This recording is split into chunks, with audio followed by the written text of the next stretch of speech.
बंदी छोड़ सतगुरु रामपाल जी परमेश्वर जी की जय हो। परम पिता परमात्मा सारी सृष्टि के रचनहार कुल मालिक असंख्य ब्रह्मांडों के स्वामी जगत गुरु तीनों लोकों में प्रवेश करके सबका धारण पोषण करने वाले राजाधीराज आत्माधार नाथों के नाथ देवों के देव महादेव सर्वेश्वर महेश्वर मृत्युंजय अजरो अमर आदि अनादि सनातनी प्रभु जगत पिता जगदीश्वर श्री श्री 1008 की उपाधि के वास्तविक अधिकारी अकाल मूरत सौद स्वरूपी राम वासुदेव सर्वगतम ब्रह्म परम पूज्य प्रथम पूज्य परम संत परम पुरुष परम धनी परम दयालु सत्य कबीर हक्का कबीर अल्लाहु अकबर बाखबर अल्लाह ताला जगत के तारणहार जगत के मुक्तिदाता जगत के जगन्नाथ हारे के सहारे हिंदुओं के राम मुसलमानों के अल्लाह सिखों के वाहिगुरु ईसाइयों के मसीह दया के सागर दयानिधि करुणा के सागर करुणानिधि स्वयंभू परिभू संकट मोचन कष्ट हरण मंगल करण दुख भंजन अविगत कबीर निर्विकार निर्विषम परमात्मा अलय अलेख सतगुरु आदि अनादि सतगुरु असली मर्यादा पुरुषोत्तम असली राम असली कृष्ण असली घनश्याम असली मुरारी राजाओं के राजा महाराजाओं के महाराजा शहंशाहों के शहंशाह सम्राटों के सम्राट भगवानों के भगवान अल्लाहों के अल्लाह प्रभुओं के प्रभु मसीहाओं के मसीह सच्चे वाहिगुरु बाबाओं के बाबा पीरों के पीर सेठों के सेठ जगत सेठ सावड़सा सेठ सर्वगुण संपन्न अनंत कोटि कलाओं के स्वामी अनंत कोटि ब्रह्मांडों के नायक योगियों में महायोगी ध्यानियों में महाध्यानी सिद्धों में परम सिद्ध ज्ञानियों में तत्वज्ञानी ब्रह्म ज्ञानी महाज्ञानी परम ज्ञानी सर्वश्रेष्ठ ज्ञानी विज्ञानी युवा कबीर समर्थ कबीर असमवात अमित ओझा सच्चे रहनुमा करीम अल्लाह सुभान अल्लाह दुनिया के अंतिम पैगंबर 8 सितंबर 1951 से गांव धनाना जिला सोनीपत हरियाणा भारतवर्ष की पावन भूमि पे प्रकट रियल कल की भगवान श्री नारायण साकार हरि श्री बाबा साहेब नूर अनंत परमात्मा सच्चे दरवेश सच्चे बाखबर संत श्रोमणी सतगुरु रामपाल जी परमेश्वर जी के चरण कमल में साध संगति से जुड़े हुए आप और हम सभी सतसेवक भाई बहनों का अनंत कोटि दंडवत प्रणाम।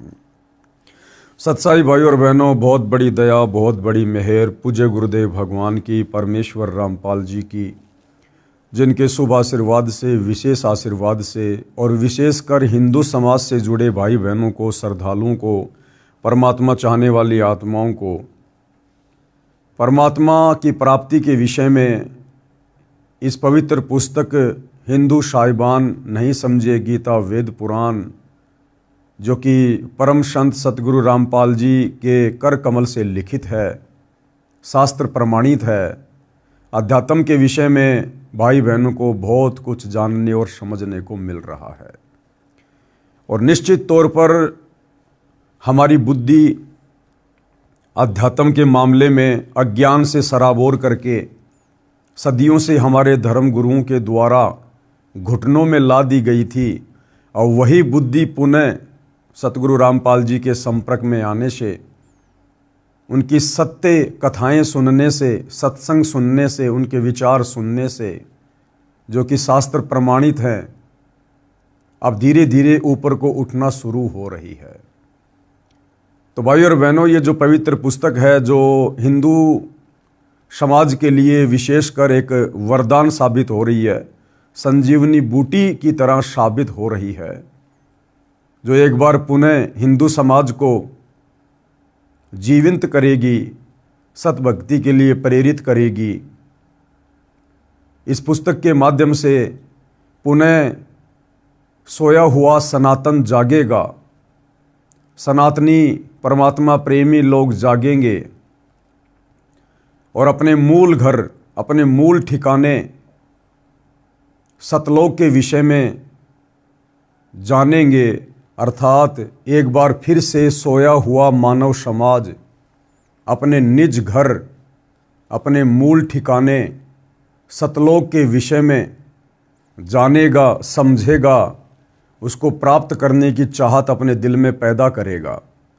जिस मूल ठिकाने के विषय में गीता अध्याय 18 श्लोक नंबर 62 में गीता का ज्ञान देने वाले काल ब्रह्म ने अर्जुन से कहा कि उस परमेश्वर की प्राप्ति के बाद, हे अर्जुन, जहाँ जाने के बाद ये जीव आत्मा कभी भी जन्म और मृत्यु में नहीं आती है, जहाँ जाने के बाद साधक लौटकर फिर वापस संसार में नहीं आता है, उस परम पद की खोज करनी चाहिए।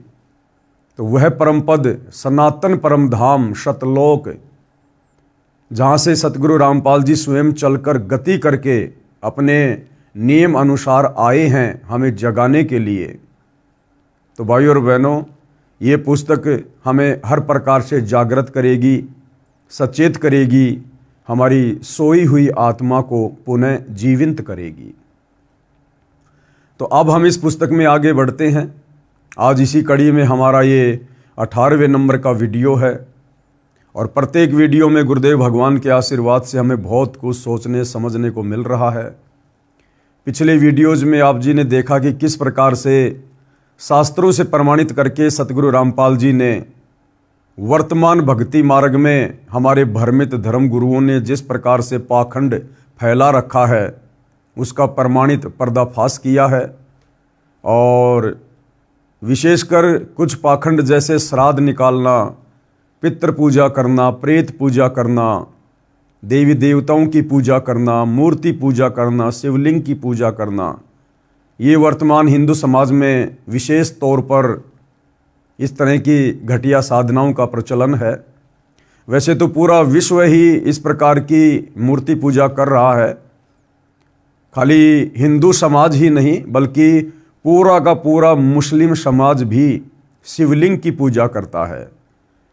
क्योंकि मक्का में जो मंदिर है, मुसलमान भाई जहाँ पर हज करने के लिए जाते हैं मस्जिद में, असल में वो मक्का महादेव का मंदिर है, वो शंकर भगवान का मंदिर है, वो जहाँ पर पूरे विश्व का मुस्लिम समाज अपनी धार्मिक आस्था के तहत जाता है।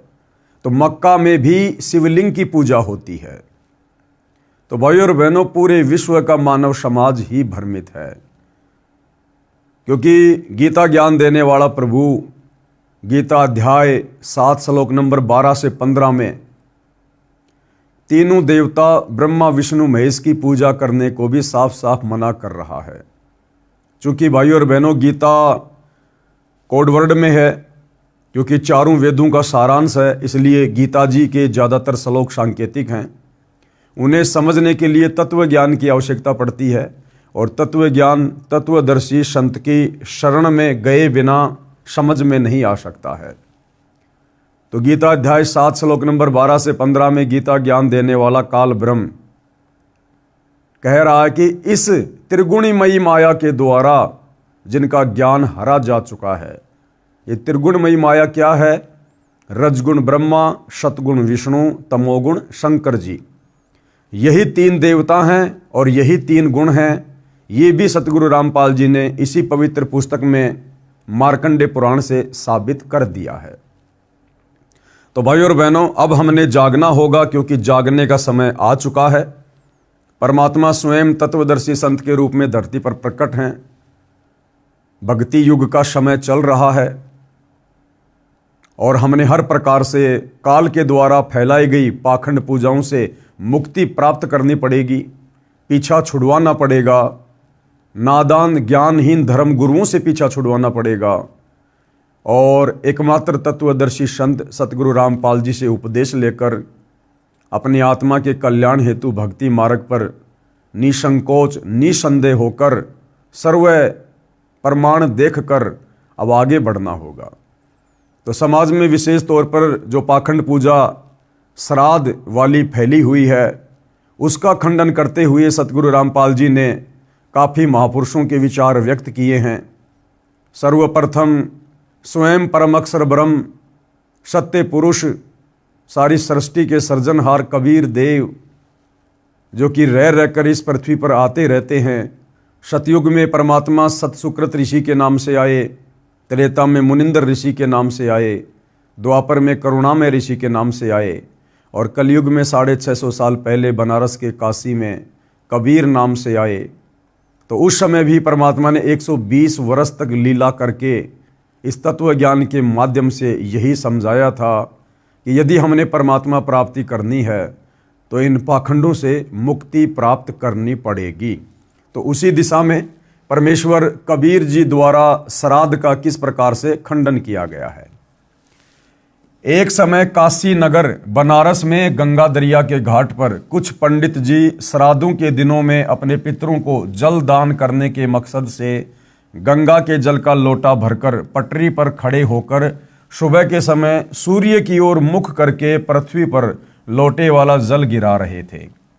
परमात्मा कबीर जी ने यह सब देखा तो जानना चाहा कि आप ये किस उद्देश्य से कर रहे हैं। अब परमेश्वर को तो सारे उद्देश्य का पता था, लेकिन जब ये कबीर परमात्मा धरती पर तत्वदर्शी संत के रूप में आता है तो एक आम मनुष्य की भांति, एक आम संत की भांति ही लीला करता है। पंडितों ने बताया कि हम अपने पूर्वजों को जो पितर बनकर स्वर्ग में निवास कर रहे हैं, पितर कभी भी स्वर्ग में निवास नहीं करते हैं। स्वर्ग में तो देव आत्माएं निवास करती हैं, पितर योनि अलग है। उनको जल दान कर रहे हैं, यह जल हमारे पितरों को प्राप्त हो जाएगा। अब देखो भाई और बहनों, हमारे ज्ञानहीन नादान धर्मगुरुओं की अज्ञानता। कह रहे थे कि हम ये जो जल अर्पित कर रहे हैं ना, ये स्वर्ग में हमारे पितर बैठे हुए हैं, उनके पास पहुंच जाएगा। अरे नादानो, फिर वो स्वर्ग क्या जिसमें पानी का भी अभाव है, जिस स्वर्ग में जल भी नहीं मिलता तुम्हारे पूर्वजों को, फिर वो काहे का स्वर्ग है। सीधा सीधा ये क्यों नहीं कहते कि वो भूत प्रेत पितर बनकर नरक में कष्ट उठा रहे हैं। ये सुनकर परमेश्वर कबीर जी उन अंधश्रद्धा भक्ति करने वालों का अंधविश्वास समाप्त करने के लिए उसी गंगा दरिया में घुटनों पानी में खड़े होकर दोनों हाथों से गंगा दरिया का जल सूर्य की ओर पटरी पर शीघ्र शीघ्र फेंकने लगे। उनको ऐसा करता देखकर सैकड़ों पंडित तथा सैकड़ों नागरिक इकट्ठे हो गए। पंडितों ने पूछा कि हे कबीर जी, आप ये कौन सी कर्मकांड की क्रिया कर रहे हो, इससे क्या लाभ होगा? ये तो कर्मकांड में लिखा ही नहीं है। अब देखो भाई और बहनों, अगर कबीर परमात्मा उस समय श्राद्ध खंडन करने के मकसद से अगर ये क्रिया ना कर रहे होते, और यदि उन पंडितों के पूछने पर कि हे कबीर जी, आप ये कौन सा कर्मकांड कर रहे हो और इससे क्या फायदा होगा, अगर कबीर परमात्मा ये कह देते कि इस प्रकार से कर्मकांड करने से घर में धन लाभ अति शीघ्र होता है, पुत्र प्राप्ति होती है, तो वो पूरा का पूरा समाज उस कर्मकांड को तुरंत करना शुरू कर देता। लेकिन कबीर परमेश्वर जी का मकसद उन नादानों की आंखें खोलना था। कबीर जी ने उत्तर दिया कि यहां से 1 मील यानी 1.5 किलोमीटर दूर मेरी झोपड़ी के आगे मैंने एक बगीची लगा रखी है, उसकी सिंचाई के लिए ये क्रिया कर रहा हूं। ये जड़ मेरी बगीची की सिंचाई कर रहा है। अब ये बात सुनकर सारे पंडित हंसने लगे और बोले कि ये कभी संभव नहीं हो सकता। 1 मील दूर ये जल कैसे जाएगा, ये तो यही रेत में समा गया है। कबीर जी ने कहा कि यदि आपके द्वारा गिराया जल सैकड़ों मील दूर स्वर्ग में जा सकता है, तुम्हारे पूर्वजों के पास जो पितर बने हुए हैं वहां जा सकता है, तो मेरे द्वारा गिराए जल को 1 मील जाने पर कौन सी आश्चर्य की बात है। अब इस बात को सुनकर सारे के सारे पंडित शर्मिंदा हो गए। ये बात सुनकर पंडित जी समझ गए कि हमारी क्रियाएं व्यर्थ हैं, बेकार हैं। कबीर जी ने 1 घंटा बाहर पटरी पर खड़े होकर कर्मकांड यानी श्राद्ध व अन्य क्रियाओं पर सटीक तर्क दिया, यानी सत्संग किया परमात्मा ने, और कहा कि आप एक और तो कह रहे हो कि आपके पितर स्वर्ग में हैं, दूसरी ओर कह रहे हो उनको पीने का पानी नहीं मिल रहा, वे वहां प्यासे हैं, उनको सूर्य को अर्घ देकर जल पार्सल करते हो। यदि स्वर्ग में पीने के पानी का ही अभाव है तो उसे स्वर्ग नहीं कह सकते, वह तो रेगिस्तान होगा, रेगिस्तान। वास्तव में वे पितरगण यमराज के अधीन यमलोक रूपी कारागार अर्थात जेल में अपराधी बनाकर डाले जाते हैं। वहां पर जो निर्धारित आहार यानी भोजन है वह सबको दिया जाता है। जब पृथ्वी पर बनी कारागार यानी जेल में कोई भी कैदी खाने के बिना नहीं रहता, सबको खाना पानी मिलता है, तो यमलोक वाली जेल तो निरंजन काल राजा ने बनाई है, उसमें भी भोजन पानी का अभाव नहीं है। कुछ पितरगण पृथ्वी पर विचरण करने के लिए यमराज से आज्ञा लेकर पृथ्वी पर पैरोल पर आते हैं। यानी भाई और बहनों, सेम सिस्टम ऊपर के लोगों का भी वही है जो यहां के लोगों का है। यहां का जो सुप्रीम कोर्ट का जज है उसको समझ लो ऊपर के लोगों का धर्मराज। ऊपर के लोगों में जो यम के दूत हैं उनको समझ लो इस पृथ्वी पर ये पुलिस प्रशासन, और ऊपर जो नरक है उसको समझ लो इस पृथ्वी लोक की जेल। और जिस प्रकार यहां कैदी को पैरोल मिल जाती है, जमानत मिल जाती है, इसी प्रकार ऊपर के लोकों में वो जो पितरगण हैं, जो प्रेत बने हैं हमारे पूर्वज, उनको भी वहां पर आज्ञा से नीचे आने जाने की सूक्ष्म शरीर में परमिशन मिल जाती है, पैरोल मिल जाती है। सेम सिस्टम वही है। तो परमात्मा यह समझाना चाह रहे थे कि नालायकों, जिस प्रकार इस पृथ्वी लोक की जेल में चाहे कोई भी कैदी हो, कैसा भी कैदी हो, सरकार के द्वारा उसको खाना पीना अवश्य मिलता है, भोजन की व्यवस्था अवश्य की जाती है, तो ऊपर तो जो जेल है, जो नरक है, वो यमराज के द्वारा निर्धारित है, इस काल निरंजन के द्वारा बनाई गई जेल है। जो इस पृथ्वी लोक पर भक्ति नहीं करते हैं उनको उस जेल में डाला जाता है। तो क्या वहां पर खाने पीने की व्यवस्था नहीं होगी? यहां से तो उत्तम ही व्यवस्था होगी। लेकिन उसके बाद गुरुदेव हमें समझाना चाहते हैं, उसके बाद फिर ये श्राद्ध क्यों निकालते हैं? क्योंकि भाइयों और बहनों, बहुत सारे जो पितर होते हैं, जो प्रेत होते हैं, उनको उस ऊपर वाली जेल का वो सामान्य खाना अच्छा नहीं लगता।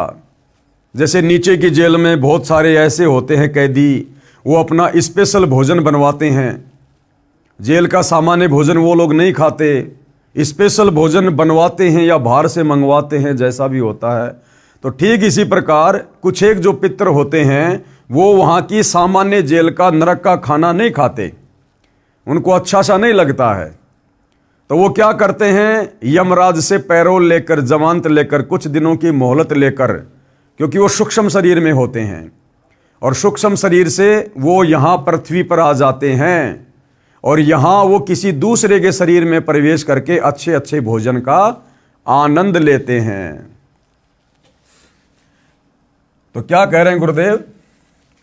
कुछ पितरगण पृथ्वी पर विचरण करने के लिए यमराज से आज्ञा लेकर पृथ्वी पर पैरोल पर आते हैं। वे जीभ के चटोरे होते हैं, उनको कारागार वाला सामान्य भोजन अच्छा नहीं लगता। वे भी मानव जीवन में इसी भ्रम में अंधभक्ति किया करते थे कि श्राद्धों में एक दिन के श्राद्ध कर्म से पितरगण 1 वर्ष के लिए तृप्त हो जाते हैं। उसी आधार से रुचि ऋषि के चारों पूर्वज पितरों ने पैरोल पर आकर काल प्रेरणा से रुचि ऋषि को भ्रमित करके और वेदों अनुसार शास्त्रोक्त साधना छुड़वाकर, विवाह कराकर श्राद्ध आदि शास्त्र विरुद्ध कर्मकांड के लिए प्रेरित किया। और ध्यान देने की बात है भाई और बहनों, जिन पितरों को, जिन प्रेतों को यमराज कुछ दिन की मोहलत दे देता है, नीचे आने की पैरोल दे देता है, जमानत दे देता है, इसमें भी उस काल का बहुत बड़ा स्वार्थ होता है। उन पितरों के माध्यम से नीचे हम प्राणियों को भटकाने के लिए, भक्ति मार्ग से भरमाने के लिए, उल्टी साधना शुरू करवाने के लिए, कर्मकांड शुरू करवाने के मकसद से उस भले ब्राह्मण को भी पितर बनाकर छोड़ा, यानी रुचि ऋषि को भी।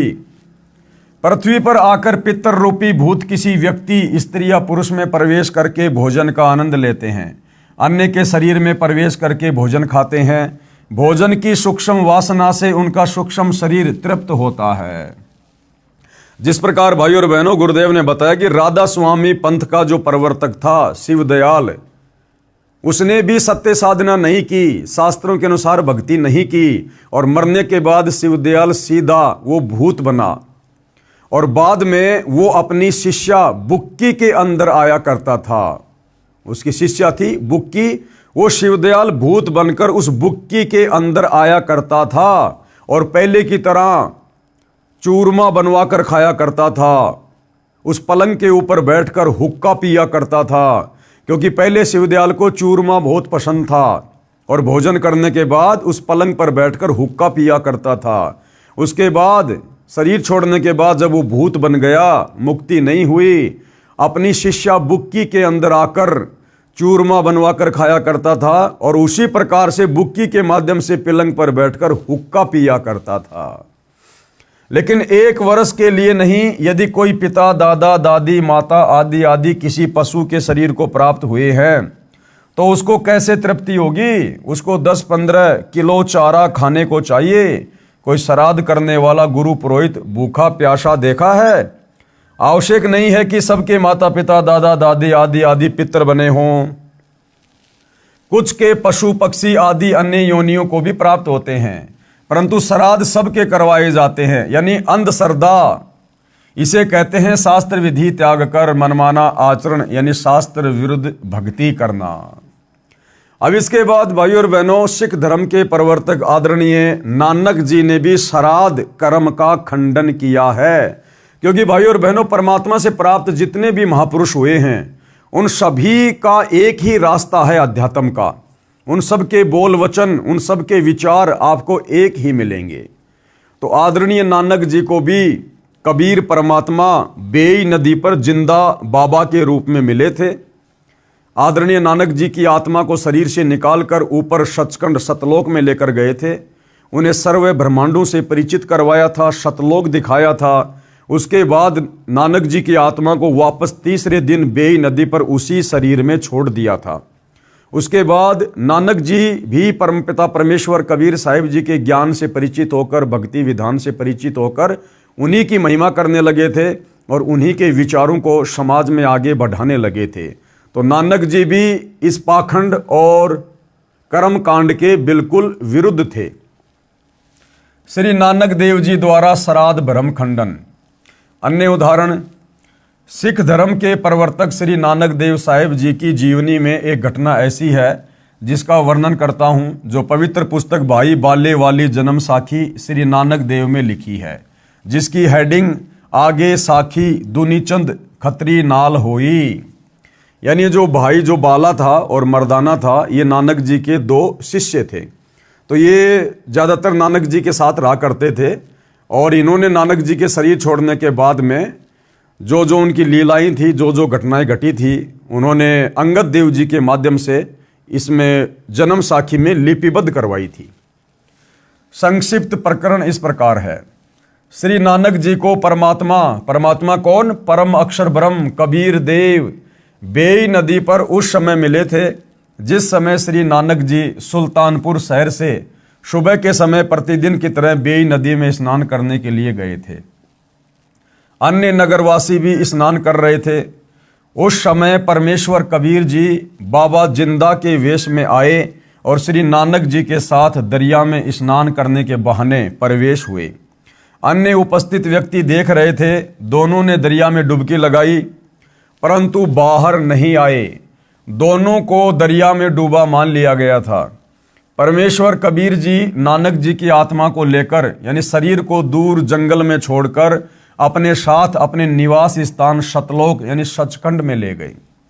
3 दिन तक काल ब्रह्म के 21 ब्रह्मांडों, अक्षर पुरुष के 7 संग ब्रह्मांडों तथा अपने सतलोक के असंख्य ब्रह्मांडों की स्थिति को आंखों दिखाया, यथार्थ आध्यात्मिक ज्ञान बताया तथा यथार्थ मोक्ष मंत्र सतनाम जो 2 अक्षर का है, जिसमें एक ओम मंत्र है तथा दूसरा गुप्त है जो उपदेशी भगत को बताया जाता है, जिससे मुक्ति होना बताया।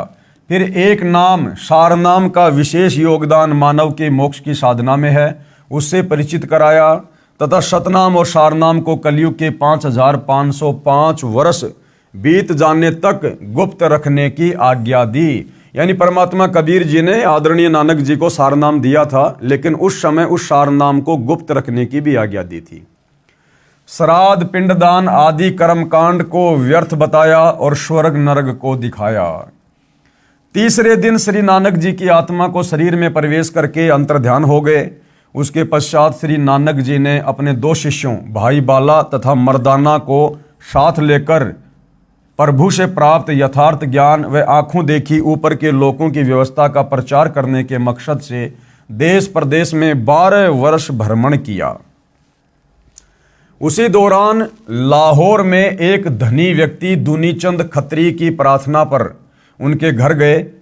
उस दिन सेठ दुनीचंद खत्री ने अपने पिताजी का श्राद्ध किया था। कई ब्राह्मणों को भोजन करवाया तथा वस्त्र व हजारों रुपए दक्षिणा दी थी। श्री नानक जी ने पूछा कि हे दुनीचंद, आज किस उपलक्ष्य में इतने पकवान बनाए हैं? दुनीचंद ने बताया कि महाराज जी, आज मेरे पिताजी का श्राद्ध किया है। श्री नानक जी ने पूछा कि आपके पिताजी कहाँ है? उत्तर दुनीचंद का कि वे स्वर्गवासी हो चुके हैं। श्राद्ध करने से उनको 1 वर्ष तक स्वर्ग में भूख नहीं लगती।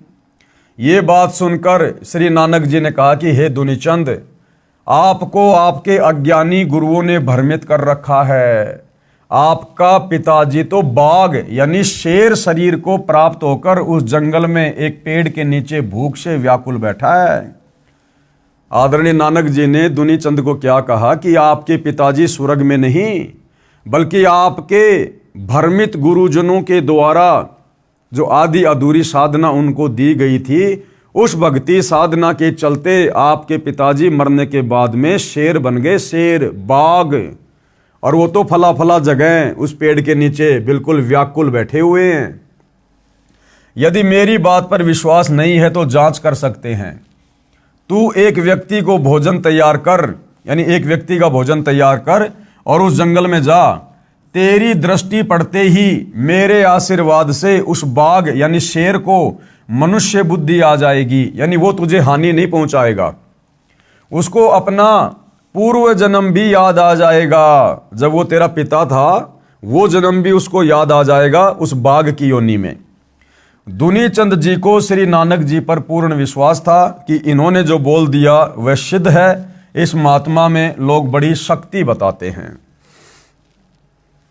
दुनीचंद सेठ एक व्यक्ति का भोजन जो श्राद्ध के बाद बचा था लेकर उस बताए जंगल में उसी झाड़ के पास गया तो एक सिंह दिखाई दिया जो दुनीचंद की ओर कुत्ते की तरह दूम हिला हिलाकर भाव प्रकट करने लगा कि मैं कोई हानि नहीं करूंगा, आजा मेरे पास।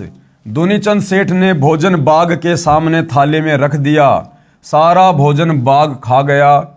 दुनीचंद ने कहा कि हे पिताजी, आप तो बड़े धर्म कर्म करते थे, आप तो सदा शाकाहारी रहे, आपकी ये दशा कैसे हुई? क्योंकि नानक जी ने अपने आशीर्वाद से, अपनी शक्ति से उस बाघ को मनुष्य बुद्धि प्रदान कर दी थी, जिस प्रकार से वो मनुष्य की भाषा में बोलने लगा। श्री नानक महाराज जी की शक्ति से सिंह ने कहा कि बेटा, जब मेरे प्राण निकल रहे थे उसी समय साथ वाले मकान में मांस पकाया जा रहा था। उसकी गंध मेरे तक आई और मेरे मन में मांस खाने की इच्छा हुई। उसी समय मेरे प्राण निकल गए, जिस कारण से मुझे शेर का शरीर मिला। अब देखो भाई और बहनों, बड़े विचार करने की बात है। अंत समय में भी ये काल हमारे साथ में इस प्रकार से धोखा करता है, जिस प्रकार सेठ दुनीचंद जी के पिताजी के साथ किया। सेठ दुनीचंद का पिता बड़ा धार्मिक था, धर्म कर्म किया करता था, भक्ति किया करता था, जैसी भी उन अज्ञानी धर्मगुरुओं ने उसको बता रखी थी। और टारगेट क्या था इस आत्मा का कि मैंने अपनी आत्मा का कल्याण करवाना है, मैंने स्वर्ग में जाना है। लेकिन अंत समय में तत्वदर्शी संत की शरण के अभाव में और संपूर्ण ज्ञान ना हो पाने के चलते आत्मा को किस प्रकार से यह काल भ्रमित करता है।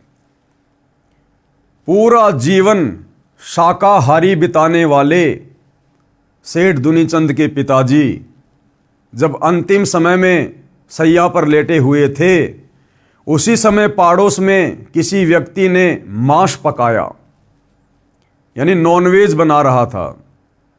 और उस मांस की जो महक थी, जो गंध थी, वो सेठ दुनीचंद जी के पिताजी के नाकों में आई और उस महक को सूंघ कर काल प्रेरणा से सेठ दुनीचंद के पिताजी ने सोचा कि वाह क्या महक है। बस इतना ही सोचा और उसी समय उनके प्राण निकल गए।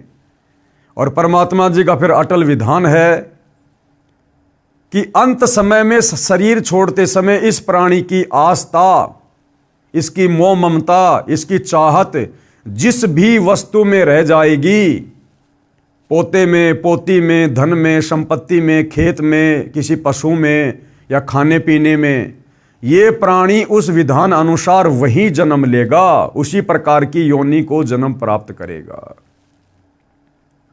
तो अंत समय में वो मांस की महक दुनीचंद के पिताजी के नाक में पड़ी और मांस खाने की इच्छा जागृत हुई। उसी समय उनके प्राण निकल गए और वो इच्छा उनके अंदर रह गई सूक्ष्म शरीर में। काल ने अगला जन्म उसको बाघ का दे दिया, शेर का, कि ले बेटा, अंत समय में तेरी मांस खाने की इच्छा थी ना, अब तू कच्चा मांस खा, कच्चा मांस जब तक इस बाघ के शरीर में रहेगा।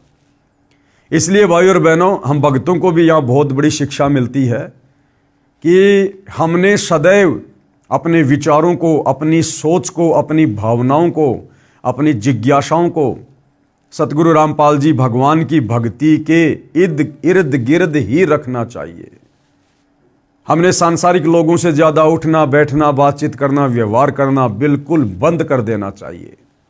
यदि कोई विशेष कार्य है तो अपने कार्य तक हम सीमित रहें, उसके बाद तुरंत वहाँ से उठकर फालतू की बातें ना करके, इधर उधर की निंदा चुगली वाली बातें ना सुन के, ना करके हम वापस अपने कार्य पर लगे या फिर परमेश्वर की भक्ति में लगे, परमेश्वर के सुमरण में, चिंतन मनन में या सत्संग सुनने में अपना समय बिताएं। ये हम भक्तों की दैनिक क्रिया होनी चाहिए। ना जाने कब ये शरीर छूट जाए, कब ये प्राण निकल जाए और ना जाने कौन सी वो गलत क्रिया हम उस समय वो कर रहे हों, और उस गलत क्रिया के चलते, उस गलत सोच के चलते ये काल बलि अपने विधान अनुसार फिर हमें उन्हीं योनियों में जन्म देगा। और फिर परमात्मा भी जबरदस्ती नहीं करता, क्योंकि परमात्मा ने हमें समझा दिया, सत्संगों के माध्यम से अनेकों बार सावधान कर दिया कि भाई साधो सेती मस्करी चोरा नाल खुशाल, मल अखाड़ा जीतेंगे युगन युगन के माल। दुनिया से ती दोस्ती पड़े भजन में भंग, भाई एका एकी राम से या साधु के संग। तो विशेषकर हम सभी सतगुरु रामपाल जी के फॉलोअर ने अपने पूज्य गुरुदेव जी के दिशा निर्देशन में भक्ति के आसपास ही रहना है। व्यर्थ के लोगों से हमने किसी प्रकार का कोई अनावश्यक संबंध नहीं साधना है। व्यर्थ के लोग वो हैं जो तत्वदर्शी संत से उपदेश लेकर सत भक्ति नहीं करते हैं, या तत्वदर्शी संत से उपदेश लेकर भी जो अपनी उन पुरानी घटिया आदतों को नहीं छोड़ते हैं, उसी प्रकार का सांसारिक जीवन ज़्यादा जीते हैं, वो लोग भी हमारे लिए भगत होने के बावजूद व्यर्थ के लोगों की श्रेणी में आते हैं। इसलिए भाई और बहनों, आप और हमने भी बहुत सावधानी रखनी चाहिए। तो सेठ दुनीचंद जी के पिताजी ने कहा कि बेटा, अंत समय में वो मांस की महक मेरे नाक में आई तो मेरे मन में मांस खाने की इच्छा जागृत हुई। उसी समय मेरे प्राण निकल गए, जिस कारण से मुझे शेर का शरीर मिला। बेटा दुनीचंद, आप किसी पूर्ण संत से दीक्षा लेकर अपने जीव का कल्याण करा लेना। अब दुनीचंद को पता चल गया कि भैया फिर नानक जी से बड़ा पूर्ण संत कौन हो सकता है वर्तमान में, जिन्होंने अपने आशीर्वाद से शेर को मनुष्य भाषा में बुलवा दिया, मनुष्य बुद्धि प्रदान कर दी। मानव जीवन बड़ी कठिनता से मिलता है, ये कहकर शेर जंगल की ओर गहरा चला गया। दुनीचंद ने उन अज्ञानी धर्मगुरुओं को धिक्कारा जो सबको भ्रमित कर रहे थे, जिन्होंने दुनीचंद के पिताजी की भी दुर्गति करवा दी। अंत में अब विश्वास हुआ कि श्राद्ध करने से कोई लाभ मृतक को नहीं मिलता। अब दुनीचंद ने तो अपनी आंखों से देख लिया कि धर्मगुरु तो कह रहे थे कि तुम्हारे पिताजी स्वर्ग में हैं, उनको भोजन चाहिए, और नानक जी ने दिखा दिया कि तेरा पिता तो पशु योनि में, जानवर योनि में शेर बनकर भाई कष्ट उठा रहा है। तो दुनीचंद जी को पक्का यकीन हो गया कि ये श्राद्ध है, ये पाखंड है, ये पाखंड पूजा है, ये भ्रमित साधना है। घर आकर श्री नानक जी के चरणों में गिरकर अपने कल्याण के लिए यथार्थ भक्ति का ज्ञान तथा मंत्र लेकर आजीवन सुमरण किया तथा सर्व अंधविश्वास वाली साधना त्याग दी जो शास्त्रों के विरुद्ध कर रहा था और मानव जीवन सफल किया। अन्य उदाहरण बता रहे हैं परमात्मा पाखंड पूजा के विषय में, भ्रमित साधना के विषय में, जो श्राद्ध है उसके खंडन के विषय में संत गरीबदास जी द्वारा श्राद्ध भ्रम खंडन। आदरणीय गरीबदास जी, वैसे तो भाई और बहनों जब हम भक्ति मार्ग में आगे बढ़ेंगे तो हमें पता चलेगा कि नानक जी का रोल भी स्वयं कबीर परमात्मा ने ही किया था। आदरणीय गरीबदास जी का रोल भी स्वयं कबीर परमात्मा ने ही किया था, क्योंकि इनके अलावा ये तत्व ज्ञान, इस प्रकार के चमत्कार इस पृथ्वी पर कोई अन्य साधु संत महात्मा नहीं कर सकता। परंतु यहाँ पर आम व्यक्तियों को जो अभी भक्ति के नज़दीक नहीं हैं उनको समझाने की दृष्टि से परमात्मा ने इन आत्माओं को अपने से अलग करके दर्शाया है। तो आदरणीय गरीबदास जी जो गांव छुड़ानी जिला झज्जर हरियाणा से थे, इनको भी कबीर परमात्मा इसी प्रकार से मिले थे जैसे नानक जी को मिले थे, और आदरणीय गरीबदास जी की आत्मा को भी सतलोक लेकर गए थे। उन्हें भी सारे ब्रह्मांड दिखाए, सारे देवी देवताओं की स्तुति से शक्ति से परिचित करवाया, सतलोक दिखाया और वापस उन्हें पृथ्वी पर छोड़ा था। उसके बाद आदरणीय गरीबदास जी ने भी कबीर परमेश्वर जी के पद चिन्हों पर चलते हुए उसी तत्व ज्ञान का प्रचार प्रसार किया और हमारे नादान धर्म गुरुओं के द्वारा जो अंधविश्वास, जो पाखंड पूजा समाज में फैलाई जा रही है उसका विरोध किया। संत गरीबदास जी महाराज गांव छुड़ानी जिला झज्जर प्रांत हरियाणा को श्री नानक जी की तरह 10 वर्ष की आयु में सन 1727 विक्रमी संवत 1784 में नला नाम के खेत यानी जंगल में जिंदा बाबा के वेश में परम अक्षर ब्रह्म यानी कबीर जी मिले थे। उस समय छुड़ानी गांव के 10-12 व्यक्तियों ने बाबा जिंदा को देखा, बातें की, अन्य व्यक्ति अपने अपने कार्य में लग गए। बालक गरीबदास जी की आत्मा को निकालकर परमात्मा सतलोक ले गए।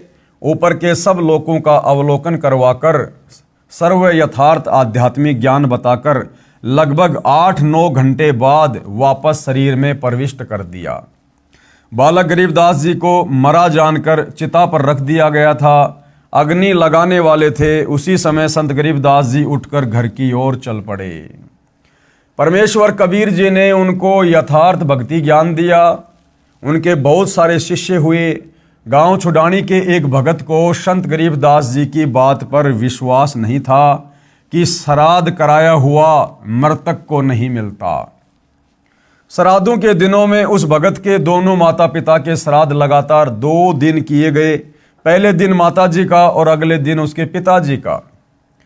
संत गरीबदास जी ने कहा कि हे भगत, आपके माता पिता तो तुम्हारे खेत की जोड़ी, जिसे ग्रामीण भाषा में लेट यानी छोटा तालाब कहते हैं, जोड़ी, वहां पर भूखे रो रहे हैं। आप 2 व्यक्तियों का भोजन लेकर मेरे साथ चलो। वह भगत अति शीघ्र अपने पिता के श्राद्ध से बची खीर व रोटी 2 व्यक्तियों की लेकर संत गरीबदास जी के साथ गया। उनके खेत में बनी जोहड़ी से लगभग 200 फुट दूर खड़े होकर संत गरीबदास जी ने आवाज लगाई कि हे फतेह सिंह तथा दया कौर, काल्पनिक नाम, आओ, आपका पुत्र आपके लिए भोजन लाया है। हालांकि भाइयों और बहनों, ये काल्पनिक नाम नहीं है, क्योंकि अब यहाँ सीधे सीधे अगर ये बात कह दी जाए तो आम व्यक्ति ये सोचेगा भाई संत रामपाल जी को क्या पता, 350 साल पहले उस भगत के पिताजी का नाम ये था और उसकी माता का नाम ये था। इसलिए सतगुरु रामपाल जी यहाँ पर लिख रहे हैं काल्पनिक नाम। जबकि भाइयों और बहनों, सतगुरु रामपाल जी स्वयं परम अक्षर ब्रह्म हैं, अंतर्यामी परमेश्वर हैं, सारी सृष्टि के मालिक हैं, सभी आत्माओं के जनक हैं, आदि और अंत की जानने वाले हैं। तो परमेश्वर जी ने जो नाम यहाँ पर लिखे हैं उस भगत के माता पिता के, वो परम सत्य हैं। आओ, आपका पुत्र आपके लिए भोजन लाया है। उसी समय गीदड़ तथा गीदड़ी यानी उस भगत के माता पिता गिद्दड़ और गीदड़ी बने हुए थे और पंडित जी ने कहा था कि वो स्वर्ग में बैठे हैं, उनके श्राद्ध निकालो। उसी समय गीदड़ तथा गीदड़ी झाड़ियों से बाहर निकले। पहले तो ऊपर को मुख करके चिल्लाए, पहले तो रोए चिल्लाए ऊपर मुंह करके अपनी दुर्गति को देखकर, जो शास्त्र विरुद्ध साधना उन्होंने मनुष्य जन्म में रहते सहते की थी हमारे भ्रमित धर्म गुरुओं के कहने पर। फिर दौड़े दौड़े संत गरीबदास जी के पास आए, दोनों के सामने खीर रोटी रख दी, शीघ्र शीघ्र खाकर वापस दौड़ गए। उस दिन उस भ्रमित भगत का अज्ञान भंग हुआ। उसके बाद उस भगत की आंखें खुली कि हमारे धर्म गुरु तो हमारे को सरेआम मूर्ख बना रहे हैं श्राद्ध के नाम पर। प्रतिदिन 2 व्यक्तियों का भोजन जैसा भी घर पर बनता था, एक समय उस जोड़ी की झाड़ियों में रख देता और प्रतिदिन वे दोनों जानवर भोजन खा जाते। कुछ वर्ष पश्चात उनकी मृत्यु हो गई। ये देखकर भी अन्य गांव वाले तो उस भगत का मजाक करते थे कि तेरे को गरीबू, यानी आदरणीय गरीबदास जी को गांव वाले गरीबू कहा करते थे। संत गरीबदास जी को गांव के लोग गरीबा, गरीबू आदि आदि अपभ्रंश नामों से पुकारा करते थे। क्योंकि भाइयों और बहनों, किसी भी महापुरुष के रहते सहते हम उनकी कदर नहीं करते, उनकी इज्जत नहीं करते, और जाने के बाद फिर हम उनकी महिमा करते हैं जिसका हमें कोई लाभ नहीं होता। त्रेता युग में रामचंद्र जी आए, उस समय किसी ने ठंडा पानी नहीं पीने दिया। द्वापर में श्री कृष्ण जी आए, सदा उनके साथ लड़ाई झगड़ा रखा, और आज उनके जाने के बाद उनके मंदिर बना बनाकर सोने चांदी पत्थर की मूर्तियां सजाकर उनकी पूजा कर रहे हैं। अब हमें उनकी पूजा पाठ करने से किसी प्रकार का कोई लाभ नहीं मिलना है। तो लोगों ने कहा कि भाई तेरे को तो गरीबों ने बहका दिया है, श्राद्ध नहीं करता, बड़ी हानि हो जाएगी। परंतु भगत को अटल विश्वास हो चुका था, क्योंकि वो तो अपनी आंखों से देख चुका था। आजीवन मर्यादा में रहकर साधना करके जीवन सफल किया। जीवन में कोई हानि नहीं हुई, अपितु अद्भुत लाभ हुए। धनी हो गया, सैकड़ों गाय मोल ले ली, बड़ी हवेली यानी कोठी बना ली। कुछ वर्ष पश्चात बच्चों ने भी दीक्षा ले ली, सुखी जीवन जिया। यानी हमारे धर्मगुरु जो हमें डराते हैं ना कि श्राद्ध नहीं निकालोगे तुम्हारे घर में ये नुकसान हो जाएगा, वो नुकसान हो जाएगा। भाइयों और बहनों, नुकसान हो जाएगा, लेकिन वो नुकसान उन लोगों को होगा जिनको सतगुरु की शरण प्राप्त नहीं है, जिनको तत्वदर्शी संत की शरण प्राप्त नहीं है। उसके बाद तो वो देवी देवता उसका घनचक्कर बना देंगे, घनचक्कर, यदि उनकी पूजा पाठ नहीं की, उनका भाग समय पर नहीं निकाला तो। और जिस दिन आप सतगुरु की शरण में आकर, जैसे वर्तमान में धरती पर पूर्ण संत सतगुरु रामपाल जी हैं, इनकी शरण में आने के बाद ये पाखंड पूजा तो हमने छोड़नी पड़ेगी। श्राद्ध निकालना, पितृ पूजा, प्रेत पूजा, देवी देवताओं की पूजा, मंदिर मस्जिद चर्च गुरुद्वारों में जाकर वो आदि अधूरी साधना करना, तीर्थों पे जाना, धामों पे जाना, पैदल यात्रा करना, कावड़ वावड़ लेके आना, ये सारी की सारी शास्त्र विरुद्ध साधना हमने त्यागनी पड़ेगी। परंतु सच्चे सतगुरु की शरण में आने के बाद ये काल बली हमारी तरफ आंख उठा के भी नहीं देख सकता।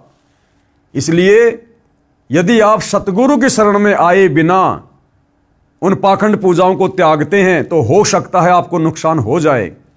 परंतु सतगुरु के शरण में आने के बाद जब हम उन पाखंड पूजाओं को त्यागते हैं, ठोकर मारते हैं, और यदि मर्यादा में रहेंगे, ये काल बली हमारा बाढ़ भी बाका नहीं कर सकता।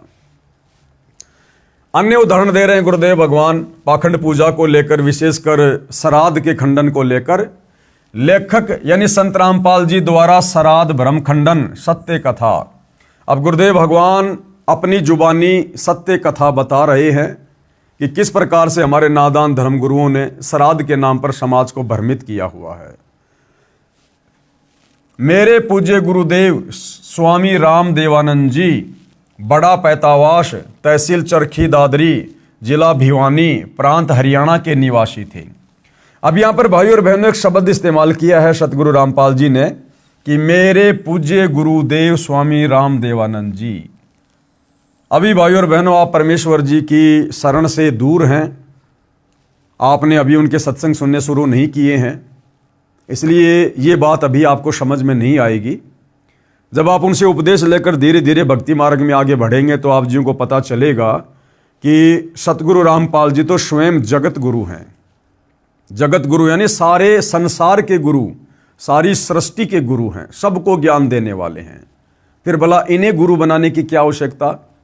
लेकिन इस लोक के विधान अनुसार गुरु शिष्य परंपरा को बनाए रखने के लिए जब जब ये कबीर परमात्मा परम अक्षर ब्रह्म शतलोक से चलकर संत रूप में धरती पर प्रकट होता है, तो यहाँ के नियम अनुसार इन्होंने एक अच्छी आत्मा को अपने गुरु के रूप में, सांसारिक दिखावे के रूप में इन्होंने धारण करना पड़ता है, ताकि गुरु शिष्य परंपरा बनी रहे और यहाँ की मर्यादा भी बनी रहे।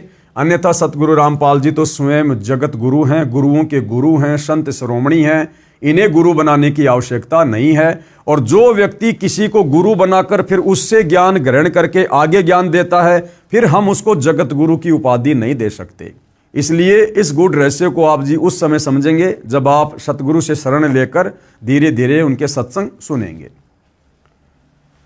जो लगभग 16 वर्ष की आयु में पूर्ण परमात्मा की प्राप्ति के लिए अचानक घर त्याग कर निकल गए थे। कौन? सतगुरु रामपाल जी के मुंह बोले गुरुदेव। प्रतिदिन पहनने वाले वस्त्रों को अपने ही खेतों के निकट घने जंगल में किसी मरे हुए पशु की अस्थियों के पास डाल गए। शाम को घर न पहुंचने के कारण घर वालों ने जंगल में तलाश की। रात्रि का समय था। कपड़े पहचान कर दुखी मन से पशु की अस्थियों को बच्चे की अस्थियां जानकर उठा लाए तथा ये सोचा कि बच्चा जंगल में चला गया, किसी हिंसक जानवर ने खा लिया। अंतिम संस्कार कर दिया। सारी क्रियाएं की, 13वीं बरसोदी आदि आदि की तथा श्राद्ध भी निकालते रहे। अब बताओ, वो महापुरुष तो जिंदा जीवित खाली घर वालों को धोखा देने की दृष्टि से, ताकि वो मेरा पीछा ना करें, मुझे खोजने की कोशिश ना करें, इसलिए अपने कपड़े निकाल कर किसी मरे हुए जानवर की हड्डियों के पास डाल गए। और पीछे से हमारे धर्म गुरुओं ने यह कहकर कि भैया इसको तो किसी हिंसक जानवर ने खा लिया, अब इसकी गति करवाओ।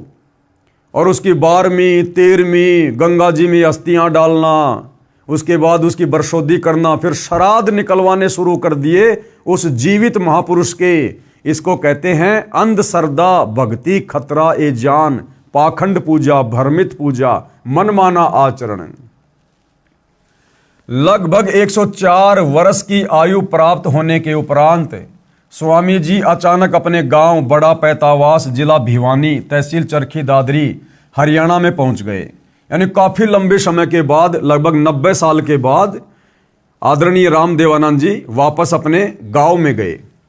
स्वामी जी का बचपन का नाम श्री हरिद्वारी जी था तथा पवित्र ब्राह्मण कुल में जन्म था। मुझदास को पता चला, यानी सतगुरु रामपाल जी कह रहे हैं कि जब मुझे इस बात का पता चला तो मैं भी अपने गुरु जी के दर्शनों के लिए उस गांव में पहुंच गया। स्वामी जी की भाभी जी जो लगभग 92 वर्ष की आयु की थी, मैंने उस बुढ़िया से पूछा कि हमारे गुरुजी के घर छोड़ जाने के उपरांत क्या महसूस किया।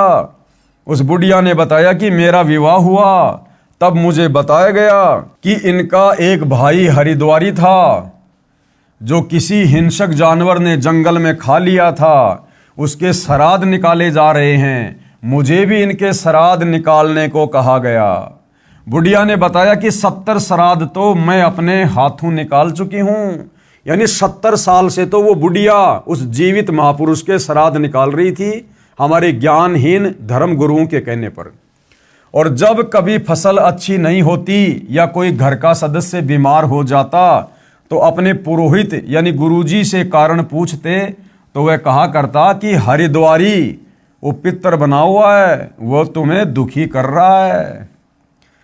श्राद्धों के निकालने में कोई अशुद्धि रही है, यानी तुमने श्राद्ध ढंग से नहीं निकाले, तुम्हारा हरिद्वारी जो पितर बन गया ना मरने के बाद, वो दुखी कर रहा है, वो नुकसान कर रहा है। जबकि हरिद्वारी जी अर्थात आदरणीय रामदेवानंद जी तो लोगों को उपदेश देकर उनका उद्धार कर रहे थे, लेकिन हमारे भ्रमित धर्मगुरु पंडित जन ब्राह्मण क्या कहते थे कि वो नुकसान कर रहा है। अब की बार सारी क्रिया मैं स्वयं अपने हाथों से करूंगा। कौन बोला? वो गुरुजी। पहले मुझे समय नहीं मिला था क्योंकि एक ही दिन में कई कई जगह श्राद्ध क्रियाएं करने जाना पड़ा, इसलिए बच्चों को भेजा था। तब तक गुरु भेंट चढ़ाओ ताकि उसे शांत किया जाए, यानी कुछ दान दक्षिणा चढ़ाओ। तब उसे 21 या 51 रुपए जो भी कहता था, डरते भेंट करते थे। फिर श्राद्धों के समय गुरुजी स्वयं श्राद्ध करते थे। तब मैंने कहा माता जी अब तो छोड़ दो, इस गीता जी विरुद्ध साधना को, नहीं तो आप भी प्रेत बनोगी श्राद्ध निकालने के चलते। क्योंकि गीता अध्याय 9 श्लोक 25 सुनाया, तब वह बुढ़िया कहने लगी, गीता जी तो मैं भी पढ़ती हूँ। दास ने कहा, आपने पढ़ा है परंतु समझा नहीं, आगे से तो बंद कर दो इस साधना को, श्राद्ध को। बुढ़िया ने उत्तर दिया, ना भाई, कैसे छोड़ दें श्राद्ध निकालना, ये तो सदियों पुरानी परंपरा है। बताओ, आंखों देखने के बाद कि तेरा देवर हरद्वारी जिंदा है, जिसको मरा हुआ जानकर इन ज्ञानहीन भ्रमित धर्म गुरुओं के कहने पर वो 70 श्राद्ध निकाल चुकी थी। और जब गुरुदेव ने उसको बताया, समझाया, गीता जी का हवाला दिया अध्याय 9 श्लोक नंबर 25 का, कि श्राद्ध निकालने वाले भूत बनेंगे, देवताओं को पूजने वाले देवताओं के पास जाएंगे, पितरों को पूजने वाले पितरों के पास जाएंगे। उसके बाद बुढ़िया कहती, भाई गीता जी तो मैं भी पढ़ती हूँ, लिखा तो यही है। तो गुरुदेव ने कहा कि बुढ़िया अब तो छोड़ दे श्राद्ध निकालना, आदमी तेरे सामने जीवित है। तो बुढ़िया करी, ना भाई, इब के या लाग छुट्टे से, ये तो पुरानी परंपरा है, पुरानी परंपरा, ये तो निकालने ही पड़ेंगे। तो बताओ भाई और बहनों, फिर और क्या तरीका अपना जाए ऐसे नादानों को समझाने का।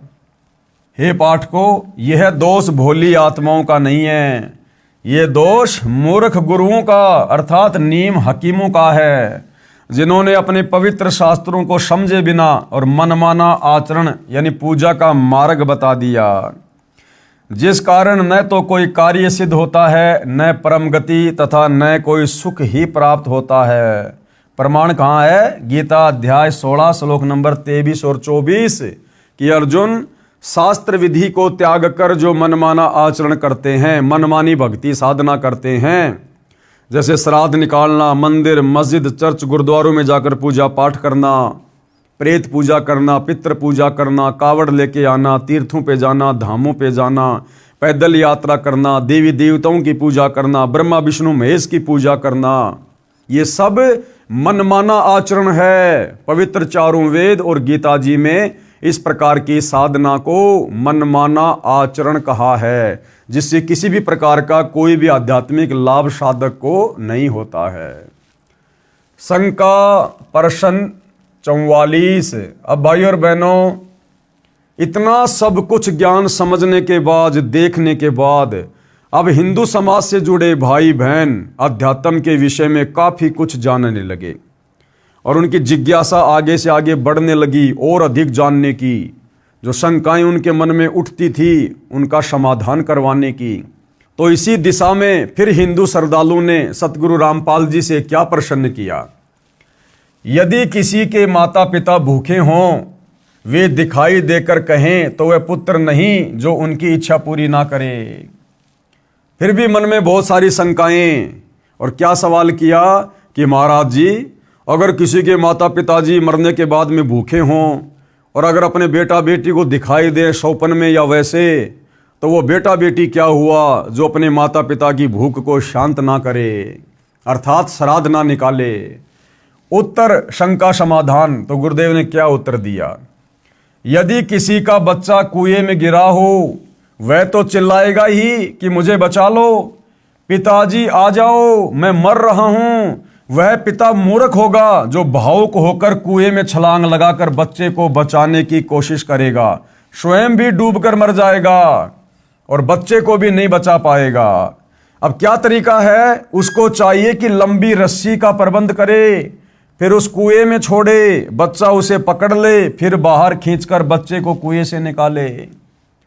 ठीक इसी प्रकार सतगुरु रामपाल जी हमें समझाना चाह रहे हैं, अगर किसी के माता पिता किसी को इस प्रकार से दिखाई भी देते हैं या किसी ने श्राद्ध भी निकालने हैं, तो सतगुरु रामपाल जी भगवान कह रहे हैं, भैया गीता अध्याय 16 श्लोक नंबर 23 के अनुसार मनमाना आचरण मत करो, नहीं तो मरने के बाद फिर तुम्हारे वंशज श्राद्ध ही निकालते रह जाएंगे और तुम भी इसी प्रकार से प्रेत पितृ भूत योनियों को प्राप्त करोगे, तुम भी भूखे मरोगे। उसका तरीका है अपने उन पूर्वजों की आत्माओं को शांत करने का भी और स्वयं भी अपने बचाव करने का तरीका है। वो तरीका क्या है, तत्वदर्शी संत से उपदेश लेकर शास्त्र अनुकूल भक्ति करो, उससे तुम्हारे पूर्वज जो भूत प्रेत पितृ बने हुए हैं या अन्य किसी पशु पक्षी योनि में कष्ट भोग रहे हैं, उनको भी मनुष्य जन्म मिलेगा, उस कष्ट से छुटकारा मिलेगा और तुम्हें भी सतभक्ति मिलने के चलते एक मुक्ति का रास्ता मिलेगा, मुक्ति का मार्ग मिलेगा। श्राद्ध निकालना कोई समाधान नहीं है, ये तो उल्टा कुएं में गिरना है। इसी प्रकार पूर्वज तो शास्त्र विधि त्याग कर मनमाना आचरण पूजा करके पितर बन चुके हैं, संतान को भी पितर बनाने के लिए पुकार रहे हैं, जिस प्रकार रुचि ऋषि के पूर्वजों ने उसको पुकारा। तत्व ज्ञान को समझकर अपना कल्याण करवाएं तथा मुझ दास रामपाल दास के पास परमेश्वर कबीर बंदी छोड़ जी की प्रदान की हुई वह विधि है, जो साधक यानी भगत को तो कल्याण करेगी, उसके पितरों की भी यानी पितर योनि छूटकर मानव जन्म प्राप्त होगा तथा भक्ति युग में जन्म होकर सत्य भक्ति करके 1 या 2 जन्म में पूर्ण मोक्ष प्राप्त करेंगे। ये तरीका है अपने उन पूर्वजों की आत्माओं को तृप्त करने का, उनकी उन पशु योनियों पितर योनियों से उनको छुटकारा दिलाने का। विचार करें गुरुदेव क्या कह रहे हैं। जैसा कि उपरोक्त रुचि ऋषि की कथा में पितर डर रहे हैं कि यदि हमारे श्राद्ध नहीं किए गए तो हम पतन को प्राप्त होंगे। यानी भाई और बहनों, ये शरीर छोड़ने के बाद हमें जो भी शरीर प्राप्त होता है, इस काल प्रेरणा से हम उस शरीर को छोड़ना नहीं चाहते। कुत्ता चाहे कितना ही भयंकर रोगी क्यों ना हो, पिछले पैर क्यों ना टूट गए हों, कमर पे किसी गाड़ी का पहिया क्यों ना चढ़ गया हो, वो भी उस योनि में जीना ही चाहता है, मरना नहीं चाहता। तो ठीक इसी प्रकार मरने के बाद शास्त्र विरुद्ध साधना करने वाले साधक जब ये प्रेत योनि प्राप्त करते हैं, पितृ योनि प्राप्त करते हैं, तो इनको भी डर लगता है कि हमारा शरीर ना छूट जाए। वो जिस सूक्ष्म शरीर में रहते हैं, उस सूक्ष्म शरीर में भले कितने कष्ट हों, परंतु मरना वो भी नहीं चाहते। जैसा कि उपरोक्त रुचि ऋषि की कथा में पितर डर रहे हैं कि यदि हमारे श्राद्ध नहीं किए गए तो हम पतन को प्राप्त होंगे, अर्थात मृत्यु हो जाएगी। अब उनको पितर योनि जो अत्यंत कष्टमय है, अच्छी लग रही है, उसे त्यागना नहीं चाह रहे हैं। ये तो वही कहानी वाली बात है कि एक समय एक ऋषि को अपने भविष्य के जन्म का ज्ञान हुआ। अब गुरुदेव एक कथा सुना रहे हैं कि इस काल ने कैसा भयंकर जाल आप और हमारे ऊपर डाल रखा है। हम मनुष्य हैं, आज वर्तमान में हर प्रकार से सुख सुविधा भोग रहे हैं, परंतु मरना कोई नहीं चाहता। चाहे हॉस्पिटल में भयंकर रोग से आदमी सड़ रहा है और पता है कि तुम मरेगा, लेकिन फिर भी मरना नहीं चाहता। अपनी जमीन बेच देगा, गहने बेच देगा अपने इलाज के लिए। इसी प्रकार शरीर छूटने के बाद जब हम अन्य योनियों में जाते हैं, जो शास्त्र अनुसार भक्ति साधना नहीं करते, भले वो सूअर की योनि में चला गया। अब सूअर का क्या जीवन भाई और बहनों, गधे का क्या जीवन, कितना कष्ट, दुख ही दुख है। परंतु वो गधा भी मरना नहीं चाहता, उस शरीर को उत्तम शरीर मान रहा है। वो सूअर भी मरना नहीं चाहता, उस शरीर को उत्तम शरीर मान रहा है। तो इसी विषय में पूज्य गुरुदेव भगवान हमें एक ऋषि की कथा सुना रहे हैं, जो इसी प्रकरण से संबंधित है।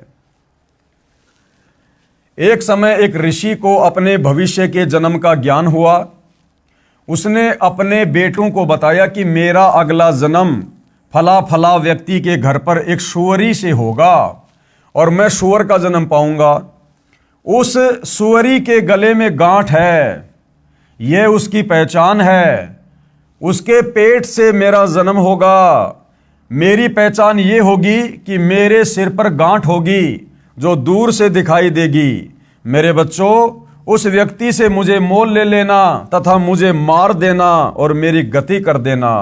यानी उस व्यक्ति को पता था, जो मनुष्य जन्म में था वो ऋषि, कि भाई मेरा अगला जन्म सूअरी के पेट से होगा। और अपने बच्चों को उसने पहले बता दिया कि बच्चों, सूअर का जन्म तो बड़ा दुखदायी होता है, बड़ा कष्टदायी होता है। बच्चों, मैं बड़ा दुख पाऊंगा, इसलिए तुम एक काम करना, मैं तुम्हें पहले बता रहा हूं कि मेरा अगला जन्म फला फला व्यक्ति के घर पर जो सूअर है ना, वहां एक सूअरी के पेट से होगा। और कौन सी सूरी के पेट से होगा? जिस सूरी के जो है गले के पास में गांठ होगी, तुम पहचान कर लेना। और उस सूरी के पेट से जन्म लिया हुआ मैं कौन सा बच्चा होऊंगा? मेरे सर में गांठ होगी जो दूर से दिखाई देगा, तो तुम पहचान कर लेना कि ये हमारा पिताजी है।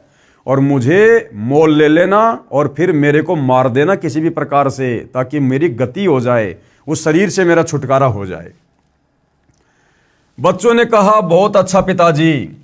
ऋषि ने फिर आंखों में पानी भरकर कहा कि बच्चों, कहीं लालचवश मुझे मोल न लो और मुझे तुम मारो नहीं। ये कार्य तुम अवश्य करना, नहीं तो मैं सुअर योनि में महाकष्ट उठाऊंगा। बच्चों ने पूर्ण विश्वास दिलाया कि पिताजी, हम जरूर आपका कल्याण करवा देंगे। उसके पश्चात कुछ दिनों में उस ऋषि का देहांत हो गया। उसी व्यक्ति के घर पर उसी गले में गांठ वाली सूरी के वही सिर पर गांठ वाला बच्चा भी अन्य बच्चों के साथ उत्पन्न हुआ। उस ऋषि के बच्चों ने वह सूरी का बच्चा मोल ले लिया, तब उसे मारने लगे। उसी समय वह बच्चा बोला, उसी समय काल प्रेरणा से वो बच्चा बोला, बेटा मुझे मत मारो, मेरा जीवन नष्ट करके तुम्हें क्या मिलेगा। क्योंकि अब उस सूअर की योनि में आने के बाद उसे लगा कि बस बहुत बढ़िया है, आनंद ही आनंद है। सारा दिन गटर में पड़े रहते हैं, गंदगी में नाक रगड़ते रहते हैं, ना कमाना ना धमाना, ना स्कूल जाना, ना फीस भरना, ना नमक तेल मिर्च की चिंता, बस इससे बड़ा जीवन और कुछ नहीं है। तो जब वो बेटे गए और उसको मोल ले लिया और जैसे मारने लगे तो तुरंत वो बोला कि बेटा मुझे मत मारो, अरे मैंने तुम्हारा क्या बिगाड़ दिया, मुझे रहने दो। तब उस ऋषि के पूर्व जन्म के बेटों ने कहा, पिताजी आपने ही तो कहा था। तब वह सूअर के बच्चे रूप में ऋषि बोला कि मैं आपके सामने हाथ जोड़ता हूं, मुझे मत मारो। मेरे भाइयों यानी अन्य सूअर के बच्चों के साथ मेरा दिल लग रहा है, मुझे बख्श दो। बच्चों ने वह बच्चा छोड़ दिया और मारा नहीं। इसी प्रकार ये जीव जिस भी योनि में उत्पन्न हो जाता है उसे त्यागना नहीं चाहता, जबकि यह शरीर एक दिन सभी का जाएगा। इसलिए भावुकता में न बहकर थोड़ा विवेक से कार्य करना चाहिए। ये दास रामपाल दास जो साधना बताएगा उसे आम के आम और गुटलियों के दाम भी मिलेंगे।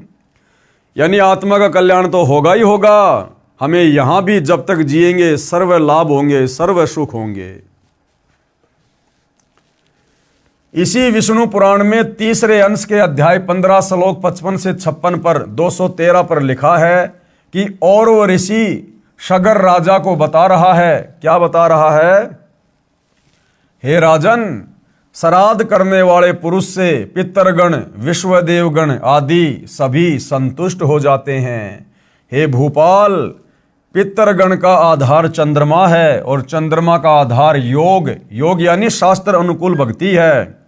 इसलिए श्राद्ध में, अब देखो विष्णु पुराण क्या बता रहा हमारे को, श्राद्ध निकालने की क्या विधि बता रहा है। इसलिए श्राद्ध में योगी यानी तत्व ज्ञान अनुसार शास्त्र विधि अनुसार साधक जन को अवश्य बुलाएं। यदि श्राद्ध में 1000 ब्राह्मण भोजन कर रहे हों, कौन से ब्राह्मण? जो शास्त्रों को त्याग कर भ्रमित साधना करते हैं, उस प्रकार के 1000 ब्राह्मण अगर श्राद्ध में बैठकर भोजन कर रहे हों, उनके सामने एक योगी यानी एक भगत। कौन सा भगत? जो तत्वदर्शी संत से उपदेश लेकर शास्त्रों के अनुसार भक्ति कर रहा हो। उनके सामने एक योगी शास्त्र अनुकूल साधक भी हो तो वह उन 1000 ब्राह्मणों का भी उद्धार कर देता है तथा यजमान का भी उद्धार कर देता है। पितरों का उद्धार का अर्थ है कि पितरों की योनि छूटकर मानव शरीर मिलेगा। यजमान तथा ब्राह्मणों के उद्धार से तात्पर्य यह है कि उनको सत्य साधना का उपदेश करके मोक्ष का अधिकारी बनाएगा। अब भाई और बहनों, आप और हमें देखो घर बैठे कितना बड़ा लाभ मिल रहा है सतगुरु की शरण में आने के बाद।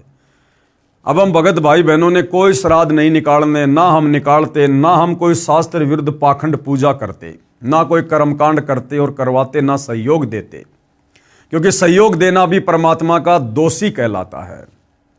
अब भाई और बहनों, जो विष्णु पुराण में श्राद्ध निकालने की उत्तम व्यवस्था जो लिखी हुई है कि भाई अगर शास्त्र अनुकूल भक्ति करने वाला एक व्यक्ति और शास्त्र विरुद्ध साधना करने वाले 1000 ब्राह्मणों के सामने बैठा दिया जाए तो शास्त्र अनुकूल साधना करने वाला एक योगी, एक भगत उन 1000 ब्राह्मणों का भी और साथ में श्राद्ध निकालने वाले उस व्यक्ति का भी, और साथ में जिसके लिए वो श्राद्ध निकाल रहा है अपने पूर्वजों के लिए जो प्रेत पित्र बने हुए हैं, उन सब का उद्धार हो जाता है। अब आप और हमारा किस प्रकार से हो रहा है? हम सतगुरु रामपाल जी के सत्संग सुनने के लिए जब वे आश्रम में होते हैं, हम आश्रम में जाते हैं। आश्रम में जाकर हम क्या करते हैं? भक्ति विधान अनुसार 10वां अंश दान करते हैं। कुछ दान धर्म के रूप में पैसा गुरुदेव भगवान को समर्पित करते हैं। फिर हमारे उस दान धर्म से वहां आश्रम में आने वाले हजारों भगत भाई बहन जो शास्त्र अनुकूल साधना कर रहे होते हैं, वो सब भोजन भंडारा खाते हैं। यानी भाइयों और बहनों, विष्णु पुराण में तो लिखा कि यदि एक भगत भी, एक योगी जो शास्त्रों के अनुसार साधना करता है, सच्चे तत्वदर्शी संत से उपदेश लेकर उसके भोजन करने से तुम्हारे पितरों का और तुम्हारा भी उद्धार हो जाता है। और जब सतगुरुदेव भगवान आश्रम में होते हैं सशरीर, और उस समय यदि हम आश्रम में जाकर दान करते हैं, उस दान से फिर हजारों भगत भाई बहनों के लिए भोजन की व्यवस्था होती है। और सभी साधक जन, सभी योगी जन हमारे उस दान से भोजन ग्रहण करते हैं। तो सोचो भाई और बहनों, जब हजारों लाखों भगत भोजन खाएंगे तो हमारे पितर तो चुटकी बजाते ही मनुष्य योनि को प्राप्त करेंगे, मनुष्य योनि को। तो ये है उत्तम विधि हमारे उन पूर्वजों की संतुष्टि के लिए, उनकी तृप्ति के लिए, जो हमारे भ्रमित धर्म गुरुओं के द्वारा ये पाखंड पूजा करके और इस प्रकार की निकृष्ट योनियों को प्राप्त हुए हैं। और वर्तमान में हमारे भ्रमित धर्मगुरुओं के द्वारा जिस प्रकार से श्राद्ध निकलवाए जाते हैं पाखंड पूजा के तहत, कर्म कांड के तहत, ये शास्त्र विरुद्ध होने से ना तो उनके पितरों की तृप्ति होगी और उल्टा वो श्राद्ध निकालने वाला भी पाप का भागी, और श्राद्ध का भोजन खाने वाला उस श्राद्ध निकालने वाले से भी कई गुना ज्यादा पाप का भोगी। पेश है प्रमाण के लिए श्री विष्णु पुराण के 3रे अंश के अध्याय 15 श्लोक 55-56 की फोटोकॉपी, यानी परमाणु सहित सब कुछ बताया जा रहा है। यह विष्णु पुराण का 3रा अंश है। हे भूपाल, यानी हे पृथ्वी के राजा, पितृगण का आधार चंद्रमा है और चंद्रमा का आधार योग है, यानी शास्त्र अनुकूल भक्ति है। इसलिए श्राद्ध में योगी जनों को नियुक्त करना अति उत्तम है, यानी शास्त्र अनुकूल सत भक्ति कर रहे भगत को नियुक्त करना, उसको बुलाना अति उत्तम है। हे राजन, यदि श्राद्ध भोजी 1000 ब्राह्मणों के सम्मुख एक योगी भी हो, यानी एक सच्चा भगत भी हो, तो वह यजमान सहित उन सब का उद्धार कर देता है।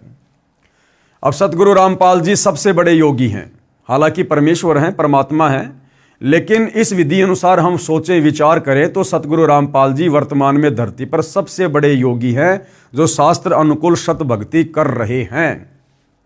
तो ऐसे में उनकी शरण ग्रहण करके उनसे उपदेश लेकर जब हम उनके रहते सहते आश्रम में जाएंगे, दान धर्म करेंगे, तो वहाँ हजारों भगत भाई बहन आएंगे, वो भी भोजन करेंगे। और सतगुरु रामपाल जी भी उसी भंडारे से भोजन करते हैं। तो सतगुरु रामपाल जी को भोग लगने के बाद उस भगत के जो पूर्वज होते हैं, जो अंध भक्ति करके आज भूत प्रेत पित्र बने हुए हैं, पशु पक्षी योनियों में कष्ट उठा रहे हैं, उन सब को तुरंत मनुष्य जन्म मिलेगा और सतगुरु रामपाल जी उन्हें भी अपनी शरण में लेंगे। ठीक इसी प्रकार भाइयों और बहनों, वर्तमान में गीता जी अध्याय 3 श्लोक नंबर 13 के अनुसार हम सतगुरु रामपाल जी के सभी भगत भाई बहन जिस प्रकार से उस विधान को फॉलो करते हुए अपने अपने घर पर प्रतिदिन भोग की आरती के साथ सतगुरु रामपाल जी को भोग लगा रहे हैं, ये वही विधि है जो विधि इस विष्णु पुराण में लिखी हुई है। या हमारे घर पर जो भगत भाई बहन आते हैं और हम श्रद्धा के साथ उनको भोजन पानी करवाते हैं, भंडारा करवाते हैं, ये वही विधि है जो विधि यहाँ पर लिखी हुई है। लेकिन हमारा मकसद, हमारा टारगेट विशेष हमारे पूर्वजों की मुक्ति करवाने का नहीं होना चाहिए। हमने मन में विचार भी नहीं करना चाहिए, वो तो ऑटोमेटिक होगा ही होगा। हम ना सोचेंगे तो भी इस विधि से भक्ति करने के कारण हमारे पूर्वजों का कल्याण होगा ही होगा। योगी की परिभाषा, अब गुरुदेव समझा रहे कि योगी यानी भगत क्या होता है, भगत की क्या परिभाषा है। गीता अध्याय 2 श्लोक नंबर 53 में कहा है कि हे अर्जुन, जिस समय आपकी बुद्धि भिन्न भिन्न प्रकार के भ्रमित करने वाले ज्ञान से हटकर एक तत्व ज्ञान पर स्थिर हो जाएगी, तब तू योगी बनेगा। अर्थात तत्वदर्शी संत से सत्संग सुनने के बाद जब हमारा मन, हमारी बुद्धि, हमारा चित्त इस बात को दृढ़ता के साथ में स्वीकार कर लेगा कि सतगुरु रामपाल जी जो शास्त्र अनुकूल प्रमाणित सत भक्ति बता रहे हैं, इस भक्ति के अलावा संसार में दूसरा कोई भक्ति मार्ग नहीं है, और सतगुरु रामपाल जी के अलावा आत्मा का कल्याण करवाने वाला परम संत दूसरा कोई धरती पर नहीं है। जब इतना हमें दृढ़ विश्वास हो जाएगा, उसके बाद चाहे ब्रह्मा विष्णु महेश भी कोई भी रूप धारण करके यदि हमें इस सत भक्ति से भ्रमित करने का प्रयास करेंगे तो भी हम डगमग नहीं होंगे, और ज्ञान के आधार से उन्हें दो टूक जवाब दे देंगे, उनको भी मुंह की खाके जानी पड़ेगी। जब भगत भक्ति मार्ग पर ज्ञान को आधार बनाकर इतना दृढ़ होगा, तब वह योग को प्राप्त करता है, अर्थात तब तो वो भगत कहलाता है, पक्का भगत, सच्चा भगत। गीता अध्याय 2 श्लोक 53 में कहा है कि हे अर्जुन, जिस समय आपकी बुद्धि भिन्न भिन्न प्रकार के भ्रमित करने वाले ज्ञान से हटकर एक तत्व ज्ञान पर स्थिर हो जाएगी, तब तू योगी बनेगा, अर्थात भगत बनेगा। अब बहुत सारे भगत क्या करते हैं, सतगुरु रामपाल जी से उपदेश भी ले लिया, ज्ञान को अच्छे से समझा नहीं, सत्संग ध्यान से सुने नहीं, कुछ दिनों बाद यूट्यूब पर देखेंगे फला फला बाबा प्रवचन कर रहा है, सतगुरु रामपाल जी की निंदा चुगली कर रहा है, उनके शास्त्र प्रमाणित सत्संगों में मीन मेख निकाल रहा है, और वो नादान भगत जो सतगुरु रामपाल जी से उपदेश भी ले चुका है, लेकिन अपने कमजोर संस्कार के कारण, अपनी ज्ञानहीनता के कारण, सत्संग ज़्यादा ना सुन पाने के कारण, और उस काल के दूत की बातों में आ जाता है, जो काल का दूत स्पेशल इसी पंथ में सतगुरु रामपाल जी की संगत को भ्रमित करने के लिए माया मोह नाम के उस व्यक्ति की तरह काल के द्वारा भेजा गया होता है। और यदि वो भगत उसकी मीठी मीठी बातों को सुनकर, क्योंकि कबीर परमात्मा अपनी वाणी में कहते हैं कि भाई बीजक की बाता कहे और बीजक नाही हाथ, और पृथ्वी डुबोवन उतरे ये कर कर मीठी बात। तो वो नादान भगत भ्रमित हो जाता है कि कहीं सतगुरु रामपाल जी से अच्छा ज्ञान, उत्तम ज्ञान, श्रेष्ठ ज्ञान कहीं इस बाबा के पास ना हो। क्यों? क्योंकि उसने ज्ञान को अच्छे से आधार नहीं बनाया। इसलिए परमात्मा कहते हैं भाई ज्ञान संपूर्ण हुआ नहीं, हृदय नहीं छिदाए, और देखा देखी भक्ति का रंग नहीं ठहराए। तो इस प्रकार का जो भगत होता है वो सतगुरु से उपदेश लेने के बाद भी डगमग वाली स्थिति में रहता है, जिसको योगी नहीं कह सकते, जिसको रियल में भगत की संज्ञा, योगी की संज्ञा नहीं दी जा सकती है। अर्थात योग को प्राप्त होगा। भावार्थ है कि तत्व ज्ञान आधार से साधना करने वाला ही मोक्ष का अधिकारी बनता है। उसी में नाम साधना भक्ति का धन होता है, वह राम नाम की कमाई का धनी होता है। इसलिए यह दास यानी सतगुरु रामपाल जी कह रहे हैं कि आपको वह शास्त्र अनुकूल साधना प्रदान करेगा जिससे आप योगी यानी सत्य साधक हो जाओगे। आपका कल्याण तथा आपके पितरों का भी कल्याण हो जाएगा। जैसा कि विष्णु पुराण तीसरे अंश अध्याय 15 श्लोक 13 से 17 पेज नंबर 210 पर लिखा है कि देवताओं के निमित्त श्राद्ध पूजा में अयुग्म संज्ञा 3, 5, 7, 9 की संज्ञा में ब्राह्मणों को एक साथ भोजन कराएं तथा उनका मुंह पूर्व दिशा की ओर बैठाकर भोजन कराएं तथा पितरों के लिए श्राद्ध पूजा करने के समय युगम संज्ञा 2, 4, 6, 8 यानी इतनी संख्या में ब्राह्मणों को बुलाकर और किसी का मुंह उत्तर दिशा में तो किसी का मुंह पूर्व दिशा में करके उनको भोजन करवाना चाहिए, जिससे उनके पूर्वजों की पितरों की तृप्ति हो जाती है।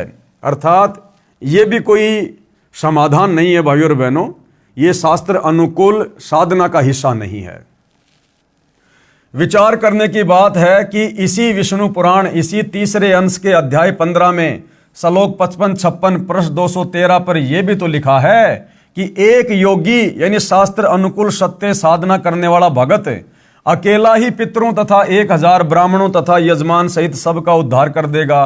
फिर ये इस प्रकार की बकवाद क्यों लिख दी गई है कि 3, 5, 7, 9 इस प्रकार की संख्या में ब्राह्मणों को बैठा कर पूर्व दिशा में मुंह कर उनको भोजन करवाना चाहिए। तो ये जो है भाई और बहनों, ये इन ऋषि मुनियों का अपना अनुभव है। ये इन ऋषि मुनियों की मनमानी सोच है, इनका अपना अनुभव है, जिसे सर्व लाभ प्राप्त हो जाएगा। कबीर परमेश्वर जी ने कहा है कि भाई एक कै साधे सब सदै, सब साधे सब जाए, और माली सींचे मूल को फले फूले अघाए।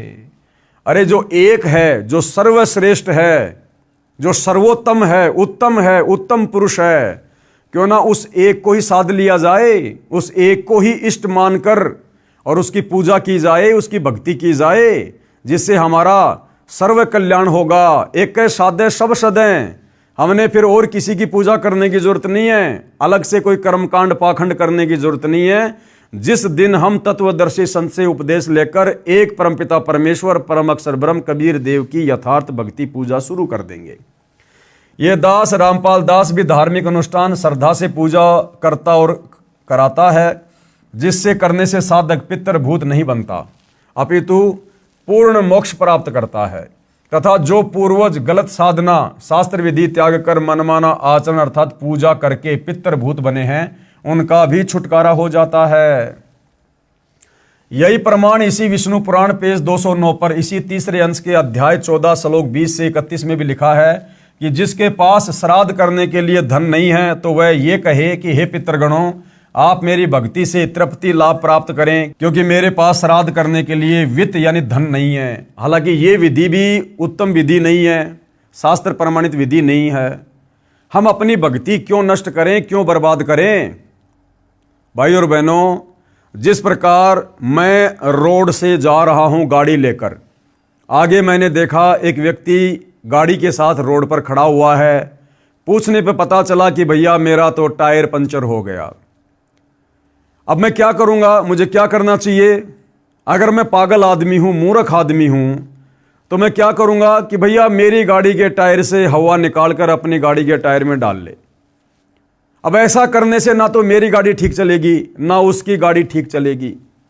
अब समझदारी क्या होगी? मैं उस व्यक्ति को सलाह दूं कि भैया देख, यहां से थोड़ी दूर आगे और गाड़ियों में हवा डालने वाले की दुकान है, और उससे जितनी मर्जी हवा डलवा ले, उसके पास हवा की कोई कमी नहीं है, और तेरी गाड़ी फिर अच्छे से चलेगी। तो ये तो है उत्तम विधि, सर्वश्रेष्ठ विधि। और अपनी गाड़ी के टायर से हवा निकाल के उसकी गाड़ी के टायर में डालना, यह है मूर्खता।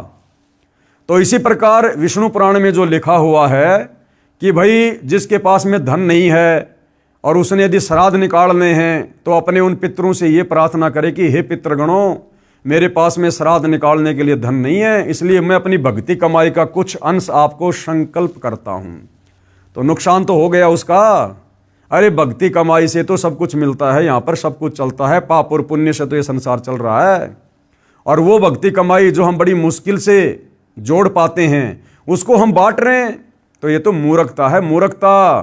इसलिए अपने उन पितरों की, पूर्वजों की यदि आप मुक्ति चाहते हैं, तो उत्तम विधि है परम संत सतगुरु रामपाल जी से उपदेश लेकर उनके द्वारा बताई गई सत भक्ति करो, जिससे आपके पितरों का ऑटोमेटिक उन पितृ योनियों से छुटकारा होगा और उनको मनुष्य जन्म मिलेगा, और सतगुरु रामपाल जी उनको अपनी शरण में भी लेंगे। कृपया पाठक जन विचार करें कि जब भक्ति मंत्र जाप की कमाई से पितृ तृप्त हो जाते हैं, तो फिर अन्य कर्मकांड की क्या आवश्यकता?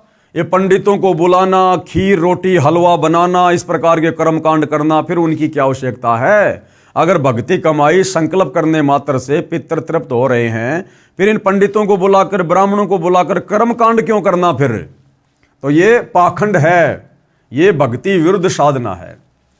ये सर्व प्रपंच ज्ञानहीन गुरु लोगों ने अपने पेट पोषण के लिए ही किया है, क्योंकि गीता अध्याय 4 श्लोक 33 में भी लिखा है कि द्रव्य यानी धन द्वारा किया यज्ञ यानी धार्मिक अनुष्ठान से ज्ञान यज्ञ यानी तत्व ज्ञान आधार पर नाम जाप साधना श्रेष्ठ है। कि पहले हमें यह तो पता चले कि वास्तव में अध्यात्म क्या है, भक्ति क्या है, ज्ञान क्या है। दान धर्म तो उसके बाद करना चाहिए। एक और विचारणीय विषय है कि विष्णु पुराण में पितर व देव पूजने का आदेश एक ऋषि का है तथा वेदों व गीता जी में पितरों व देवताओं की पूजा का निषेध है। यानी पुराणों में जिस प्रकार से ये श्राद्ध निकालने की, पितृ पूजने की जो विधि लिखी हुई है, ये उन ऋषि मुनियों का अपना अनुभव है, ये परमात्मा का विधान नहीं है। परमात्मा का विधान है चारों वेद और गीता का ज्ञान है, और चारों वेद और गीता जी में तो भूत पूजना, श्राद्ध निकालना, पितृ पूजना अध्याय 9 श्लोक नंबर 25 में परमात्मा ने बिल्कुल मना किया है। तो पुराणों में जो इस प्रकार की ओछी, आदि अधूरी, शास्त्र विरुद्ध साधना है, ये उन ऋषि मुनियों की देन है, जो हमने उनके आदेश को पालन नहीं करना है। जो आदेश काल ब्रह्म, काल रूपी ब्रह्म भगवान का है, यदि पुराणों के अनुसार साधना करते हैं तो प्रभु के आदेश की अवहेलना होती है, जिस कारण से साधक दंड का भागी होता है, यानी मरने के बाद उसकी भी फिर ऐसे ही दुर्गति होती है। श्राद्ध करने की श्रेष्ठ विधि अब सतगुरु रामपाल जी भगवान समझा रहे हैं कि यदि वास्तव में आपने अपने पितरों की मुक्ति करवानी है तो उसकी श्रेष्ठ विधि क्या है। श्री विष्णु पुराण के 3रे अंश में अध्याय 15 श्लोक 55-56 पृष्ठ 153 पर लिखा है कि श्राद्ध के भोज में, यानी श्राद्ध के समय जो भोजन बनाया जाता है, यदि एक योगी यानी शास्त्रोक्त साधक को भोजन करवाया जाए तो श्राद्ध भोज में आए हजारों ब्राह्मणों तथा यजमान के पूरे परिवार सहित सभी पितरों का उद्धार कर देता है। अब वो विधि वर्तमान में कहाँ है? वो सतगुरु रामपाल जी के पास है, उनके पंथ में है। विवेचन मेरे यानी लेखक कौन? सतगुरु रामपाल जी के तत्व ज्ञान को सुन समझकर भगत दीक्षा लेकर साधना करते हैं। ये योगी यानी शास्त्रोक्त साधक हैं। हम सत्संग समागम करते हैं, उसमें भोजन भंडारा लंगर भी चलाते हैं।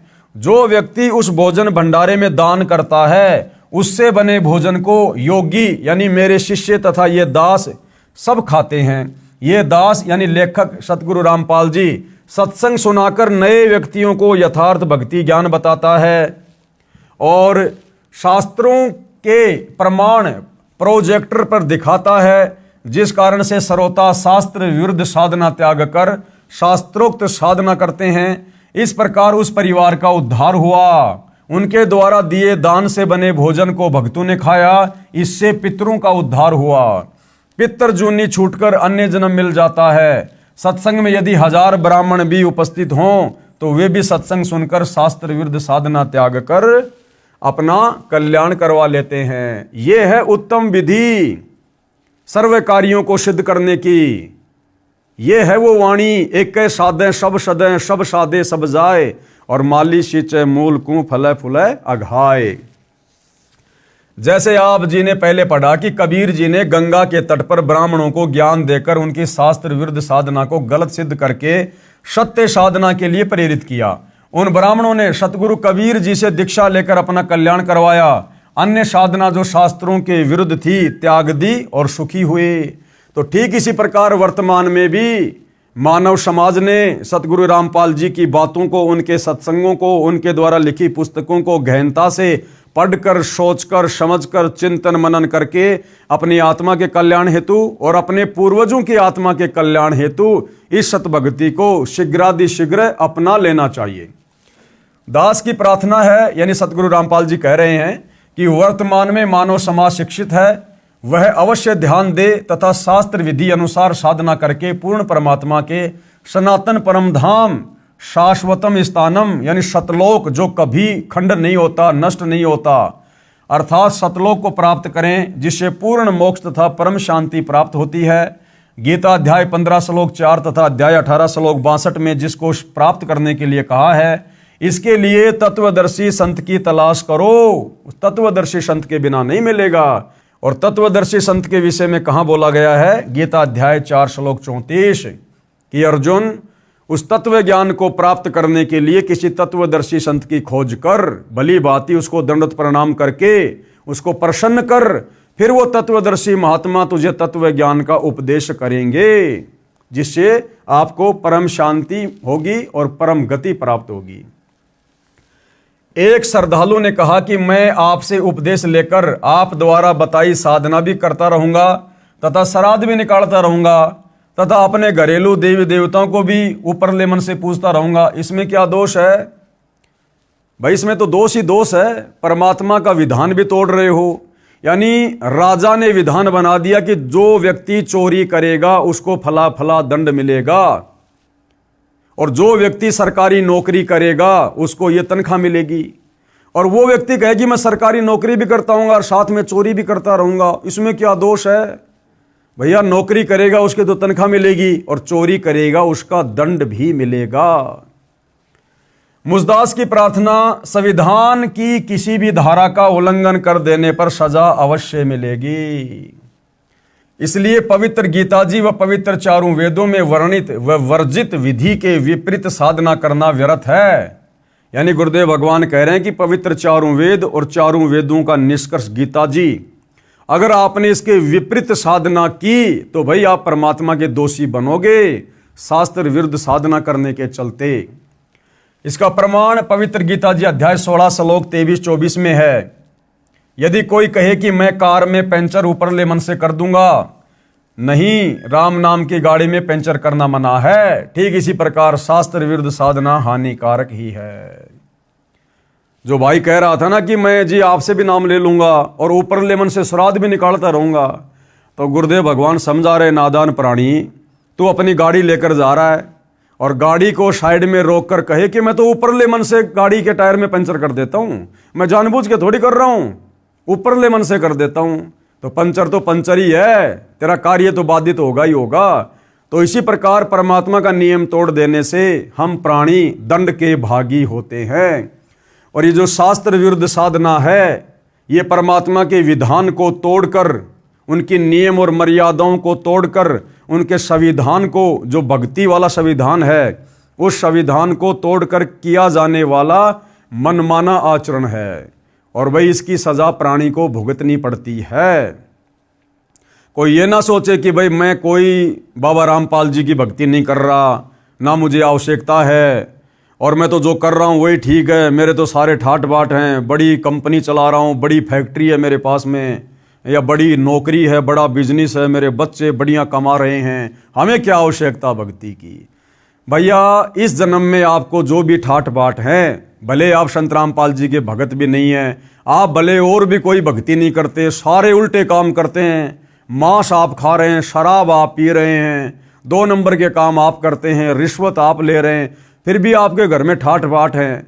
भैया वर्तमान में आपको जो भी कुछ मिल रहा है इस मनुष्य जीवन में, ये आपके पिछले मनुष्य जन्म में की गई भक्ति का प्रतिफल है, और इसको आप जी बर्बाद कर रहे हैं आगे से सत भक्ति ना करके। तो इस जन्म में तो मान लीजिए आपके बड़े ठाट बाट हो रहे हैं और आपको लग रहा है मुझे भक्ति की क्या आवश्यकता है। ये जन्म कोई हमेशा नहीं रहेगा। वैसे ही कलयुग में 80-90 साल में आदमी निकल लेता है, और वैसे तो जीवन का 1 सेकंड का भरोसा नहीं। तो फिर आत्मा की यात्रा यहीं थोड़ी रुक जाती है। ये शरीर छोड़ने के बाद फिर भैया दुख ही दुख है। गधे की योनि, कुत्ते की योनि, सूअर की योनि, गंदी नाली का कीड़ा, जंगली जानवर, कभी प्रेत बनेंगे, कभी पितर बनेंगे, कभी भूत बनेंगे, फिर नरक में जाएंगे। फिर भैया फिर क्या बहानेबाजी करोगे। इसलिए इस मनुष्य जन्म में भक्ति करना हमारा प्रथम मकसद होना चाहिए, क्योंकि 84 लाख योनियों से बाहर निकालकर परमात्मा हमें ये मनुष्य जन्म सिर्फ और सिर्फ तत्वदर्शी संत की शरण में आकर सत भक्ति करके अपनी आत्मा का कल्याण करवाने के लिए देता है। बाकी इस जीवन में जैसा भी है, बेटा बेटी मिलना, कार कोठी मिलना, सुख या दुख मिलना, ये सब कुछ पहले से परमात्मा के द्वारा निर्धारित होता है। तो भाई इन बातों से, इन भ्रमणाओं से थोड़ा बाहर निकलो, और इन भ्रमणाओं से बाहर निकला जाएगा सतगुरु रामपाल जी के सत्संग सुन के, उनके प्रवचन सुनकर। दूसरा कोई तरीका धरती पर नहीं है। तो परम संत धरती पर आए हुए हैं, अति शीघ्र पहले उनके ज्ञान को समझो। और अब तो भगवान ने हमें विज्ञान दे दी, आधुनिक उपकरण दे दिए, सबकी जेब में मोबाइल डाल दिए। 30, 40, 50 साल पहले नहीं थी ये सुविधा। ये इस भक्ति युग में हमसे भक्ति करवाने के लिए परमात्मा ने विज्ञान दी है। तो हमने परमात्मा के द्वारा दिए गए इन उपकरणों का लाभ उठाना चाहिए। मोबाइल में फालतू के वीडियो वाडियो ना देखकर परमात्मा की चर्चा सुननी चाहिए, सतगुरु रामपाल जी के सत्संग सुनने चाहिए। और हमने अतिशीघ्र उपदेश लेकर आत्मा का कल्याण करवाना चाहिए। अन्यथा भैया आगे चलकर फिर दुख ही दुख हैं, कष्ट ही कष्ट हैं। इस वर्तमान जीवन का कोई भी रिश्तेदार, इस वर्तमान जीवन में जोड़ी गई संपत्ति आपके अगले जन्म में बिल्कुल भी काम नहीं आएगी। आपको कोई जानेगा भी नहीं, पहचानेगा भी नहीं। आप कहां जाओगे, किस योनि में जाओगे, किस देश में जन्म प्राप्त करोगे, आपका ये वर्तमान परिवार, वर्तमान की संपत्ति, वर्तमान के रिश्तेदार, वर्तमान की जान पहचान, वर्तमान की चौधर, वर्तमान की महिमा, ये यहीं खाक हो जाएगी, मिट्टी में मिल जाएगी। ये तुम्हारे वर्तमान परिवार वाले तुम्हारे मरने के बाद में तुम्हें साल भर में बड़ी मुश्किल से जब तुम्हारे श्राद्ध आएंगे उस दिन याद करेंगे, घंटा 2 घंटा, कि आज हमारे दादाजी के श्राद्ध हैं। अरे खुद को देख लो भाई, आज आप अपने दादा परदादा को जो मर चुके हैं, आप खुद उनको कितना याद करते हो। साल 2 साल में कभी याद आ गए तो आ गए, तो हमें कौन याद करेगा। फिर काहे की महिमा, काहे की चौधर। हम तो कहीं गधे बन के कुम्हार के नीचे डंडे खा रहे होंगे, पीछे से हमारे घर वाले हमारे श्राद्ध निकाल रहे होंगे, हमारे धर्मगुरु अपनी रोजी रोटी का धंधा चला रहे होंगे, और वो जीव कहीं दुर्गति। तो भाई विचार करो, अब समय है, मनुष्य जन्म है, परमात्मा धरती पर है, सच्चा सतगुरु स्वयं धरती पर है। इससे अच्छा मौका इस मनुष्य जीवन के लिए शायद ही कभी किसी युग में मिले। फिर तो समझदार को तो भाई और बहनों संकेत ही काफ़ी होता है।